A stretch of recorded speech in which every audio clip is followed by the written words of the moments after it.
Welcome to Inside EKU Sports, a production of EKU Athletics. The Colonels have an off Saturday, and they'll open conference play at Tennessee Tech on October 1st. So a little extra time coming off a loss to Ball State in Muncie. Mark, what did you see on the positive side and what hurt in Muncie? Well, obviously a lot hurt in Muncie, but to look at some positive things, we had a couple nice stops on defense when they were put in some tough spots. Saw some guys out on the perimeter go and make some plays, which was good. Good to see guys go out there and you put the ball up in the air and us go and attack the ball and make some plays late in the game. Those were some positive things from it. Obviously, we didn't go out and play. That was our worst game that we played thus far. A team that has probably a little bit more talent than us. Quarterback was on fire, but we didn't go out and execute in any way, shape, or form what we're capable of. And so that was very discouraging. The penalties, we talked about penalties from the week before. We had 4 penalties for 35 yards against Purdue, if I remember correctly. Manageable. They were all in the first half, more than what you want in a half, but manageable. Then U-Pike was terrible. We were not good. We talked about it, addressed it, and it did not get corrected. So we had some punishment runs to make sure that point got driven home. But obviously we can't shoot ourselves in the foot. I mean, we have some plays that stopped any type of momentum that we could have had that really hurt us as far as the penalties are concerned. Let's roll some highlights from Schumann Stadium in Muncie, Indiana. As the Colonels got off to a good start, you drove into their territory here, and Matty mocked your starter. Good ball here to Marcouche. Absolutely, it was a good ball. We got to do a good job of making sure that he's protected there, but got a first down on third down there. Ran a little triple option here. Did a good job of blocking on the perimeter. We got sustained up front just a little bit more, and we got a chance to get even more out of that there.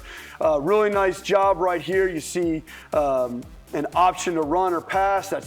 We did a really good job of converting, getting another first down there, which was great. Come up short on a fourth down. Yep. They score a touchdown. Looks like you're going to hold them. Game on here. I thought this may have been the biggest pivotal play of the football game as far as momentum. Momentum, that absolutely killed us. As you can see right here, we're not getting it. That's okay. We wanted to come after them in this situation. We got to do a better job of just peeling off there at the last second, just aggressively peeling off, getting away. And protection at times broke down too many Yes, sacks. and that was actually an example. The quarterback made a mistake there. We got to do a better job as far as knowing when we had to get the ball out and timing. But we had 8 sacks. It's far too many. We had 1 sack in the first 2 games combined. Then we got to do a better job with our protection and getting the ball off quickly. Keith did some good things. He was up and down. He actually was not as consistent as what he's been in the past, but had a couple really nice plays there. As you can see, had a couple 3 punts that were down inside the 10. Jeffrey Kennedy, your linebacker wearing 53, gets a career high in tackles. Northington ended up with 9 as well, and Aaron Patrick had a career high in tackles. As I said, at times there were things that we did well defensively. Just the consistency wasn't there for any stretch of long enough in the game. They had either 3 or 4 10-play drives. We've got to do a better job of getting them off the field quicker. Good competition, though, in the second half. After you kind of get knocked in the first half, I thought your kids fought to the ending horn. Yes, I guess it was good to see some production late. We had a lull there in the middle where we didn't have enough energy and didn't play with confidence. We let the momentum get to us. But as you're seeing right here, late in the game, we put the ball out there to Nico Kramer on the play before. We got a big wide receiver that can go make plays. Again, another really good ball right here. Devin Borders. Matty mocked to Devin Borders. Got some playmakers on the outside. I thought that we threw the deep ball quite well the other day. Another one right here to Devin. I believe those are back-to-back plays, if I remember correctly. And then another one here to Dan Crimmins. He did a lot of good things the other day. And then we got our second touchdown here late, getting the ball in there at the 1. All right, so the Colonels lose to Ball State. don't play Saturday, and so you have your conference opener on October 1st. How do you handle this week where there's not a game on Saturday? Well, the original plan was we were going to have yesterday with just being lifting, practice today, tomorrow, and Thursday, and then again just lifting and treatments on Friday, Saturday off. Then getting an extra day on Sunday. So we'll go with a heavy work day Sunday, a little bit lighter day Monday, and then back to work Tuesday, Wednesday before we get into our weekend. The one adjustment that we made is we had to get some things corrected yesterday. Talking about how important the penalties was from the week before, didn't get it done. So we had to pay the piper. We had to go out there, and there was a penalty to be paid by the team as a whole for every yard of penalty yardage that we had. And we had to emphasize that because it's a cumulative effect. You know, you have 3 penalties for 20 yards, that's not going to kill you unless they're absolutely at the wrong time. But when you have 13 2 straight weeks for 128 this week, I believe it was 131 the week before. I mean, that's over a full field of Right. penalty yardage. And on top of that, they came at critical times. I mean, we saw a second ago the roughing the punter. We got to stop. It's 4th down. And it wasn't even like we did it and we were about to block the punt. It was just a poor decision to not peel off hard enough. Later in that drive, we had 2 more penalties. We had an offsides on 3rd and 5, if I remember correct. And then we also had another personal foul penalty that gave them 15 yards. I mean, we just handed them the field.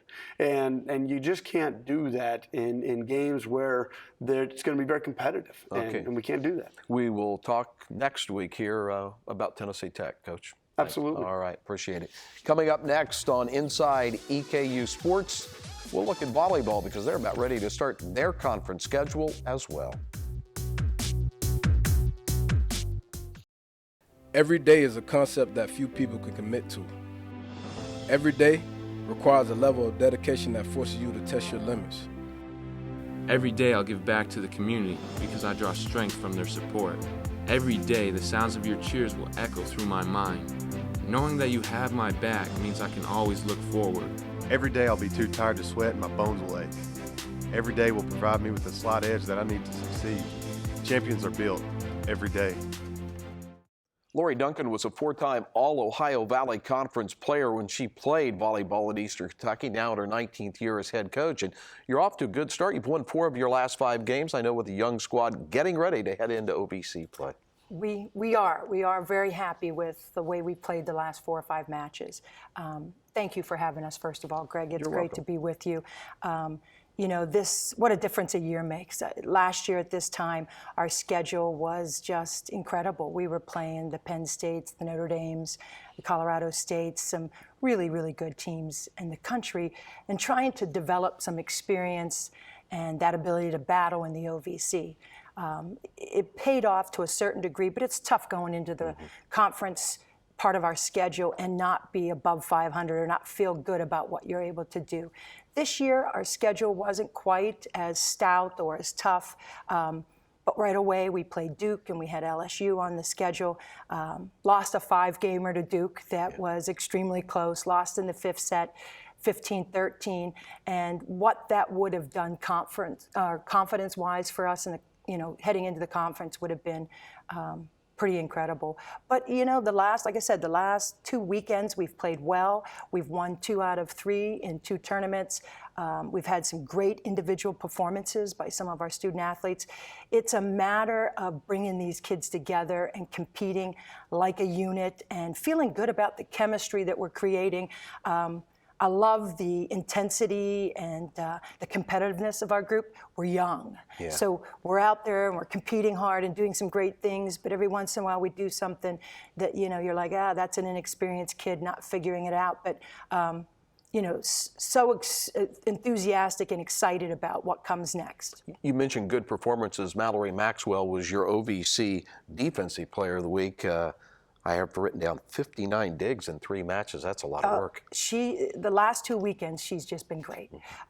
She was Defensive Player of the Week in the OVC the last 2 weeks.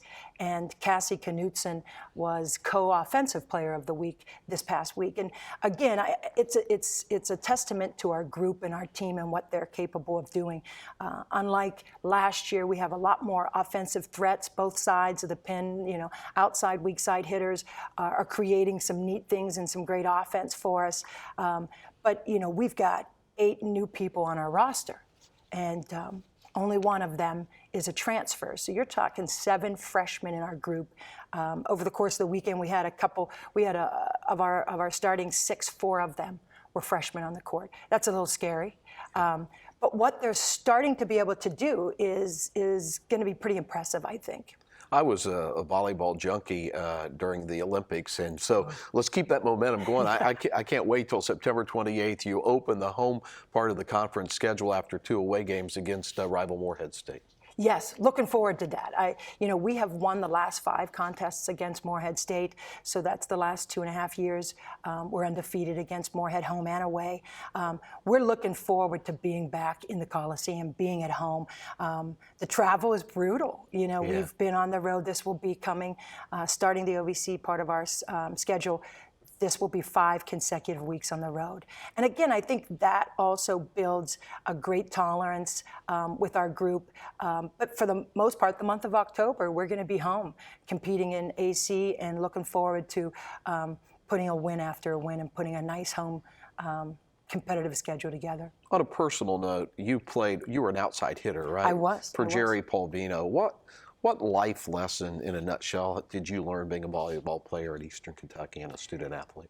And I think it's just recently with Jerry's, donation to our program, athletic program, specifically volleyball, generosity, teamwork, competitiveness. Dr. Polvino was extremely competitive. Not that I needed to be any more than I already was, but of putting the group first. I think Jerry, all those years, sacrificed things as players and as athletes we had no idea. And now that I'm on the other side of it, it's so rewarding to be able to give back to our program in the ways that I think Dr. Polvino was outstanding in giving to the players and the teams that I played on. Well, good luck in the OVC. We'll be rooting for you. And don't forget, everybody, to get out on September 28th. Big match here at home. I know you got others, but it is. That's the one where everybody can come see. It'll be fun. It will. All it right. will. Thank you so much for having me. Thanks, Lori. Still ahead on Inside EKU Sports, Coach Elder is in his first season. What Colonel fans should know about him on and off the field. We're going to learn more about Coach Elder's approach to football and life from those who know him best. But first, a look at the action from this weekend's EKU Intercollegiate Golf Tournament, sponsored by Raising Cane's. 10 seconds to go.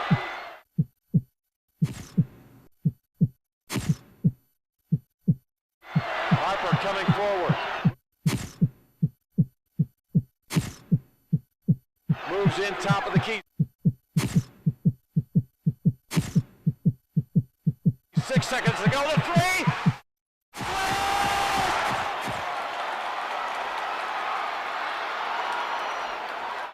EKU men's golf played the final round of the Raising Cane's EKU Intercollegiate Tournament on Sunday.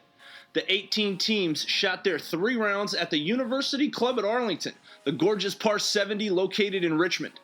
Now, the first round didn't really go the Colonels' way, but they would eventually find their swing and win the tournament by 14 strokes. Eastern Kentucky shot .828 as a team over the 54 holes, which was the second lowest score in school history since records began back in 1997. Their second round .268 ties the best mark shot by an EKU team. 4 Colonels finished in the top 10. Junior Will Salee wrapped up the 2 days at 2 under par. Sophomore Eric Lindwall shot 4 under, and Noah Combs finished first overall at 6 under par. We caught up with the junior after he turned in his scorecard. It's pretty special being able to play at our home course and have our home fans here. The law enforcement being out here was pretty cool, and just seeing everyone from Richmond, it was fun. We played really well. We started off the season pretty hot, and it's exactly what we wanted to do. We had good qualifying in the preseason, so we're pretty happy with how we played. You know, I was mainly just rooting for the team. I was hoping we could get the team win, and that's just a bonus if I win individually. So it was fun. I just focus on what I can control and just play my game. So Eastern's going to pack up their clubs and hit the road this week as they head to Virginia for the Patriot Intercollegiate, hosted by George Mason. I'm David Miller for EKU Sports.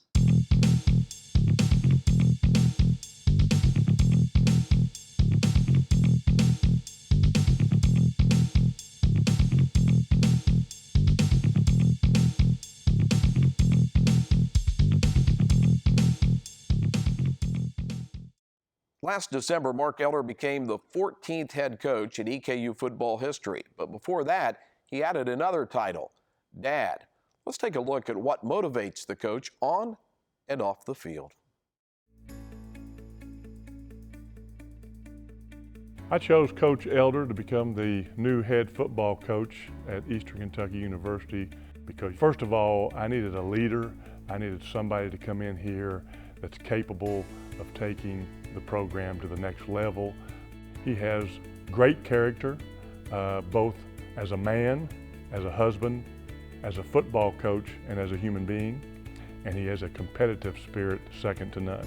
As a head coach, he's very interactive. You know, there's some head coaches that literally sit in a tower and kind of oversee practice. And Mark is not. He's hands-on. He's talking to different positions. He's running around, literally running around the field and interacting with as many people as he can throughout the course of a day and throughout the course of a practice.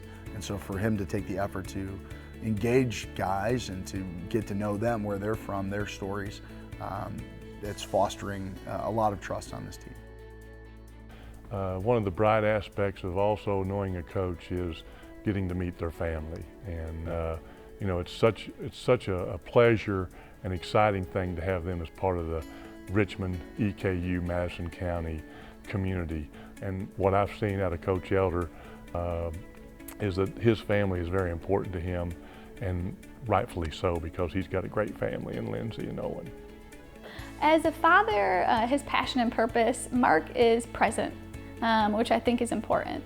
He's playful, he's loving, he's very dedicated, he's very hands-on with Owen, and he's just an amazing father. You know, we're both very, very fortunate. I think if there was one thing I would want fans to know about Mark is that he 100% sincerely wants not only what's best for his players, but what's best for the football program and the university overall. So he is going to work tirelessly, you know, to help the program get where it needs to be. And he wants to, you know, 5, 10, 15 years from now, look back and say, I made a positive impact on my players, I made a positive impact on the university, and I made a positive impact on the football team itself. So, and I know he would want people to come out and support. That's what he's always saying is, I hope to see you at the games. Coach Elder will join us again next week to preview the Colonels' return to action on October 1st against the Golden Eagles of Tennessee Tech. That kickoff down in Cookeville at 7 p.m. And we invite you to keep up with EKU Sports all season long on Facebook, Twitter, and Instagram. And thanks for joining us. We'll see you next week on Inside EKU Sports.